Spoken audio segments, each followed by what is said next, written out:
Hello guys, welcome back to my channel. നമുക്കിന്ന് കുറച്ച് tulips ഉണ്ടാക്കിയാലോ.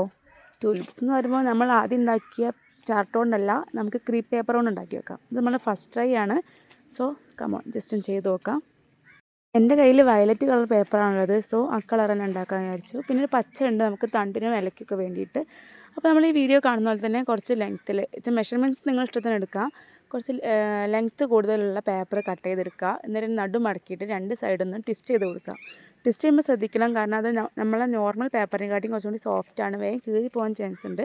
അപ്പോൾ മുകളിലും താഴത്തും ട്വിസ്റ്റ് ചെയ്തിട്ട് ഉള്ളോട്ടാക്കുക. അപ്പോൾ നമ്മളെ പെറ്റൽ കിട്ടും. അങ്ങനെ 4 പെറ്റൽ ഉണ്ടാക്കിയാൽ നമുക്കൊരു ഫ്ലവർ ഉണ്ടാക്കാൻ പറ്റും. ഇത് നമ്മൾ ചെയ്യേണ്ടത്, ഒരു കമ്പി എടുക്കുക, അതിൻ്റെ മുകൾ ഭാഗം ജസ്റ്റ് ഒന്ന് ട്വിസ്റ്റ് ചെയ്ത് കൊടുത്തിട്ട് ഗമ്മ തേച്ച് ഒരു ടിഷ്യൂ റോളാക്കിയിട്ട് ഒട്ടിച്ച് വെക്കുക. അതിൻ്റെ മുകളിലാണ് നമ്മളെ പെറ്റൽസ് നമ്മൾ ഗ്ലൂ ഗണ്ണ് യൂസ് ചെയ്ത് ഒട്ടിക്കുന്നത്. ഗ്ലൂ ഗണ്ണ് യൂസ് ചെയ്യാൻ കാരണം വേഗം ഒട്ടി കിട്ടും, അതാണ്. അല്ലെങ്കിൽ നോർമൽ ഗ്ലൂ യൂസ് ചെയ്താലും മതി. എന്നിട്ടൊരു പച്ച ക്രീപ്പ് പേപ്പറിനെ കൊണ്ട് ആ തണ്ട് ഫുള്ളായിട്ടൊന്ന് കവർ ചെയ്തെടുക്കുക. പിന്നെ നമ്മളെ ലീവ്സ് ഒന്ന് ഒട്ടിച്ച് കൊടുക്കുക. എന്നിട്ട് അതിൻ്റെ മുകളിൽ നമ്മളെ പെറ്റൽസ് ഒട്ടിച്ച് വെച്ചാൽ നമ്മളെ ഫ്ലവർ റെഡി ആയിട്ടുണ്ട്. സംഭവം എളുപ്പമാണ്, ജസ്റ്റ് ചെയ്യുമ്പോൾ ശ്രദ്ധിച്ചാൽ മതി, കാരണം ക്രീപ്പ് പേപ്പർ വേഗം കീറി പോകാൻ ചാൻസ് ഉണ്ട്. സോ നമ്മളെ വീഡിയോ ഇഷ്ടപ്പെട്ടാൽ നിങ്ങൾ വീഡിയോ ലൈക്ക് ചെയ്യുക, അതുപോലെ ചാനലൊന്ന് സബ്സ്ക്രൈബ് ചെയ്ത് സപ്പോർട്ടും ചെയ്യുക കേട്ടോ.